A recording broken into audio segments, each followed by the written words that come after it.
The term embolic stroke of an undetermined source was first introduced in 2014 by Dr. Bob Hart and some of the neurology colleagues.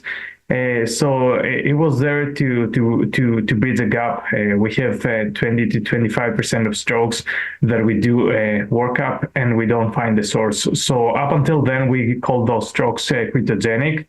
So ESUS stands for embolic strokes of undetermined source. So in fact, it is a group of cryptogenic strokes that they're embolic in nature, that we weren't able to pin down exactly the cause of the embolism. So this term was introduced first to characterize the embolic cryptogenic strokes and also to make a population more consistent that could be used into the trials that happened over the next years. We had 4 trials in embolic strokes of undetermined source. The 2 big ones was the ESUS and the RE-SPECT ESUS.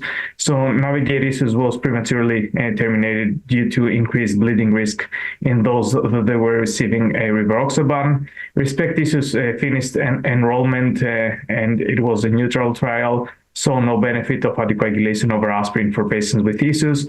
And we have 2 trials. One of them, Arcadia, was published during the time of the ISC, and the other one is Atticus. It was presented in a previous meeting. So this is trials that they're ESUS patients, but I like to call them enriched ESUS. So they use some further inclusion criteria to increase the chances of those ESUS patients having indeed a cardioembolic source of their strokes.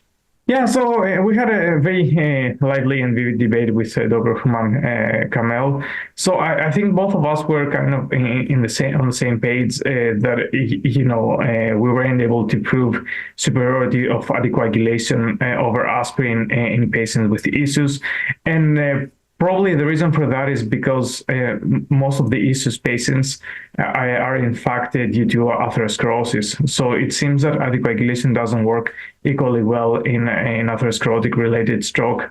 And probably that was the reason for those trials being neutral for the primary endpoints of stroke recurrence.